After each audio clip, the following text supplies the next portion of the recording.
அனைவருக்கும் வணக்கம்.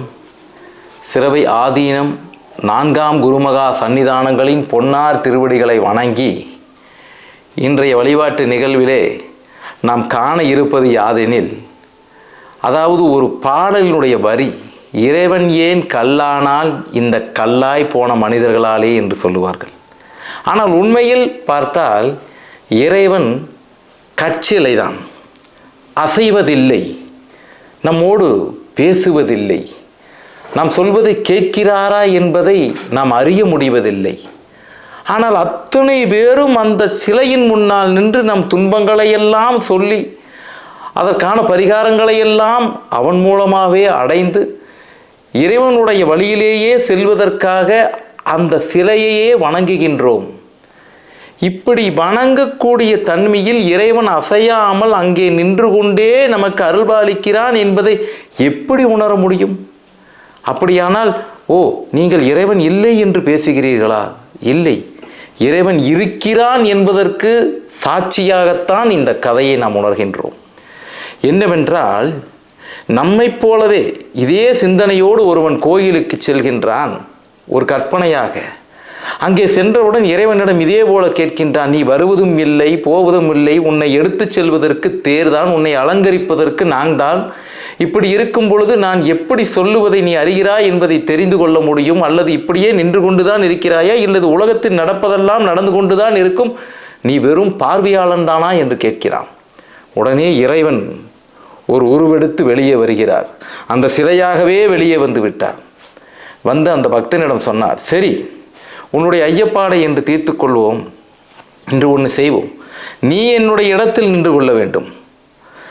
ஆனால் ஒரே ஒரு நிபந்தனையோடு, என்ன நடந்தாலும் நீ அசையக்கூடாது.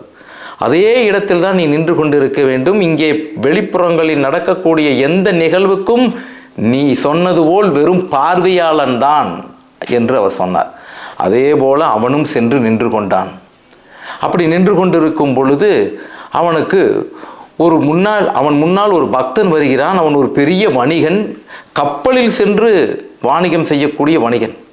அவன் வந்து வேண்டுகிறான், இறைவா, இன்றுதான் முதலாக கப்பலில் என்னுடைய பொருட்களை எல்லாம் ஏற்றப் போகிறேன், ஏற்றி வாணிகம் செய்வதற்காக செல்லப் போகின்றேன். இத்தனை காலமாக நான் கப்பலிலே செல்லவில்லை, என் பொருள்களை மட்டும் அனுப்பி வந்தேன். இன்றுதான் நான் கப்பலில் முதலாக நானும் என் பொருள்களோடு சென்று அந்த பொருள்களை எல்லாம் விற்று மிகப்பெரிய தொகையை கொண்டு வந்து இப்படி செய்ய போகிறேன், அப்படி செய்ய போகிறேன் எல்லாம் பிறவனிடம் பெருமையாக பேசுகிறான். நின்று கேட்டுக்கொண்டிருந்தவனுக்கு அவ்வளவு மகிழ்ச்சி. ஆகா, என்ன ஒரு அவனுடைய ஆனந்தம் என்று சொல்லி கொண்டிருக்கும் பொழுதே திடீரென ஒரு 4 கயவர்கள் உள்ளே வருகிறார்கள். திருடர்கள், கல்வர்கள் உள்ளே வந்து அந்த நின்று கொண்டிருந்தவன் தலையில் ஓங்கி அடிக்க அவன் மயங்கி கீழே விழுகிறான். இந்த கடவுள் போல நின்று கொண்டிருந்தவன் திடுக்கிட்டான். ஆனாலும் நிபந்தனையை மீறக்கூடாது என்பதற்காக அசையாமல் நின்றிருந்தான். அப்பொழுது அங்கு இருந்தவர்கள் அங்கிருந்து உண்டியலை அப்படியே பெயர்த்து எடுத்துக்கொண்டு போகிறார்கள். இவர் பார்த்து கொண்டே நிற்கிறார்.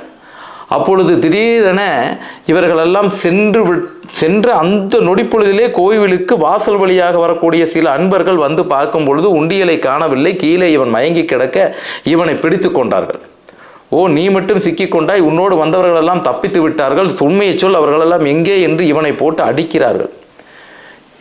அது மட்டும் இல்லாமல் தகாத சொற்களை எல்லாம் பயன்படுத்தி திட்ட இவனால் நின்று கொண்டிருந்த அந்த இறைவன் போல நின்று கொண்டிருந்தவனால் தாங்க முடியாமல் வெளியே வந்து விட்டான். வந்து அவர்களை பார்த்து சொல்கிறார், இவ்வளவு நேரம் நடந்ததையெல்லாம் நான் பார்த்து கொண்டுதான் இருந்தேன்.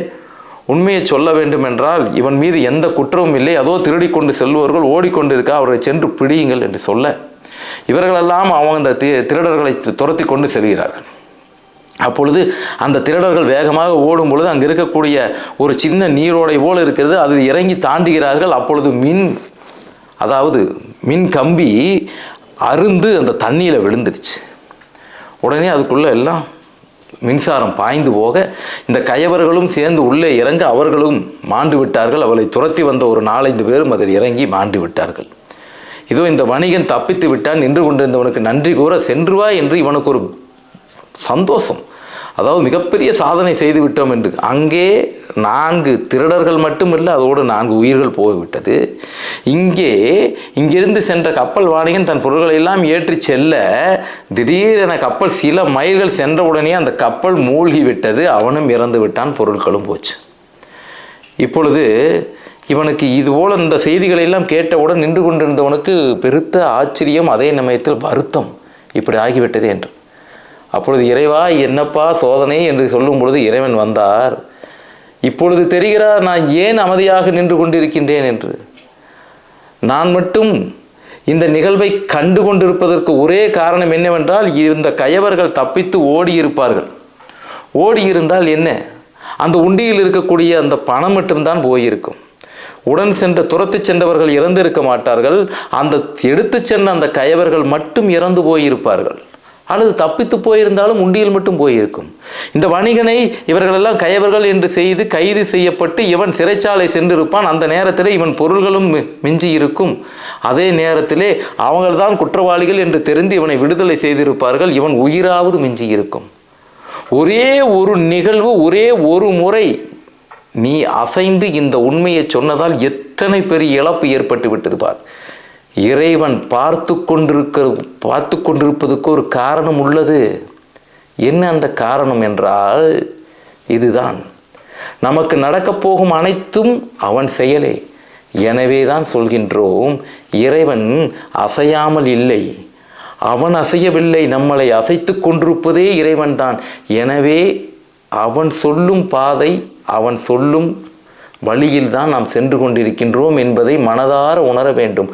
லாபம், நஷ்டம், அதுக்கப்புறம் துன்பம், இன்பம், இதெல்லாம் மனிதருடைய வாழ்க்கையில் வரும். இது அனைத்திற்கும் ஒரு காரணம் உண்டு என்பதை அறிவதற்காகவே இக்கதையின் நோக்கமாகும். குருமகா சன்னிதானங்களின் திருவடிக்கு மீண்டும் ஒரு முறை நன்றி கூறி விடைபெறுகிறேன். நன்றி, வணக்கம்.